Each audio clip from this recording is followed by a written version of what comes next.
I'm going to be going over 2 missable areas that have insanely broken loot. One of them has basically a best in slot item that you really can't afford to miss. Let's start off with the marketplace.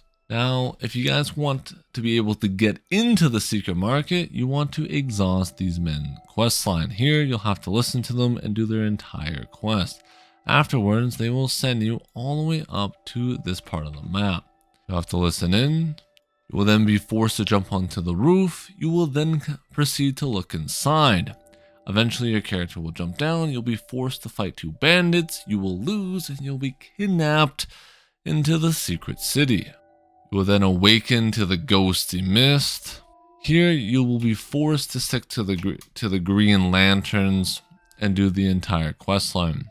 While you're exploring, make sure you do stay close to the green lanterns. Why? Not only will these guide you to success, but they will prevent you from dying. So since you'll be taking a massive amount of dot damage, I highly recommend bringing in some either healing before you go into this quest, or make sure you have the healing fam equipped. Now while you're down here, you will see the ghost soldiers. You only want to follow them when you are done collecting all the items. You will need to collect 3 items in total.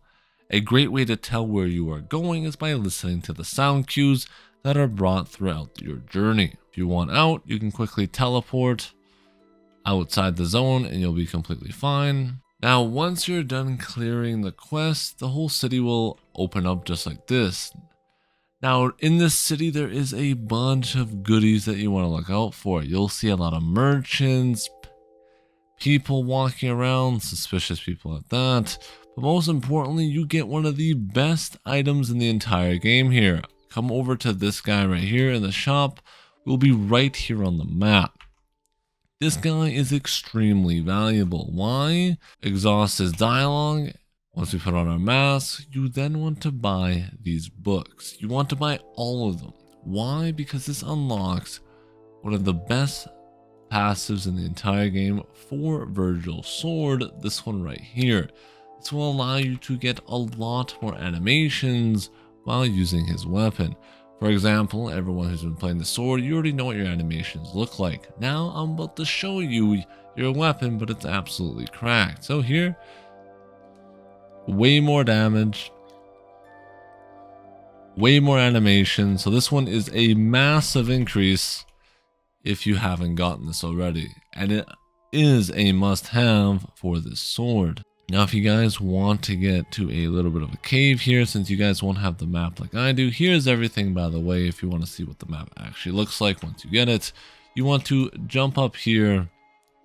You will find a nice chest along the way. Pick that bad boy up.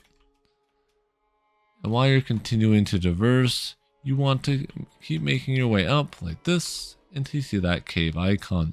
There you'll be able to enter the cave and get some relatively good loot. On top of that, you will see this quest right here in order to, well, save the flowers. To do that, you want to use this ability right here, the fireflies. Head over and quickly grab all the flowers, and this will give you a nice reward. Then head straight into the cave. By the way, completing that quest will give you this nice little piece of armor, so if you like some drip, you got some drip, boys. Now, once you're done doing the main story questline up until the city gets burned to ash, you will have to backtrack and run all the way back to where you saw glorious battles. Here, you will find a sword right here on the map. You will then have to touch it and you will be teleported into a secret hidden area. Now, this place is absolutely beautiful, with the kites flying in the sky and the beautiful white flowers. Sadly, we're not here for all sunshine and roses.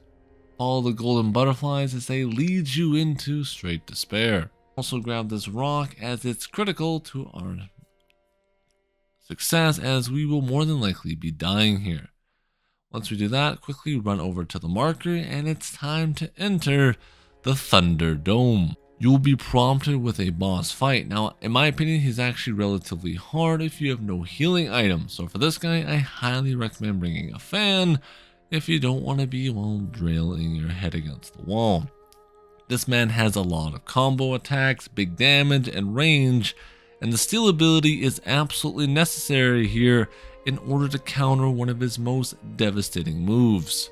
But in order, I'll just play it relatively defensive. He's easy to stagger and bring some healing with you, or you'll be a corpse in no time. By the way, once you are done finishing the man off, you'll be granted this beautiful backpack item, his glaive, as a memory, so we can always carry it with us. Now, if you guys want access to one of the best boss fights in the entire game, especially for the global launch, not the Chinese version included, open up your map and you're going to want to go down and complete this hat. Once you're done completing this hat, you want to head over to the bell tower over here. After you do this, you want to jump across the map and come exactly where I am. Here, you will want to quickly run up the hill. You can either use the flying skill or you can use my little run dash. I've always found this to be much more fun, as you just zoom and away we go. Here you'll be forced to, well, talk to this man. Yes, he looks beautiful, I know. But you could also climb to the top of that and you should get another reward. But eventually you will open up this nice little castle. Once this is open, you want to jump down and follow the light. It will guide us and it will set us free. Trust me, chat, we are about to cook. Now down here, follow the light. Never stop believing. You'll be forced to do a bit of a light maze puzzle. Here is the combination if you are struggling. Took me a minute to figure it out. I'm a little slow, but don't worry, I locked it in. Once you are done figuring out the combination, keep following the light down deeper into the tunnel. At the end of this tunnel, you will eventually meet the hardest boss fight in this entire starting zone. Here, you want to make sure you become fully prepared. Don't worry, you can leave at any time, as the way shrine are located in this area, meaning you can teleport out if you are dying too much. And trust me, this guy will test your limits. You'll have 3 phases in total, and you want to make sure your gear is completely maxed out. You brought your healing fan, good consumables, and everything is pretty much fully prepared. A few quick tips before you fight this guy. One is make sure you have the finger move. This will allow you to CC him out of certain abilities. 2, when you get into the second phase, you can hug the edge of the map. Here you'll be able to spam a lot of heals and get a good amount of regen. And 3, when you enter in the third phase, he will do a crap load of damage. I would highly recommend using 0 consumables until you get to this phase, as this is by far the hardest phase. With that, if you guys did enjoy, smash the like and subscribe. If you guys are new here, check out the streams. I'm always streaming and I'm having a great time going insane playing on Legend.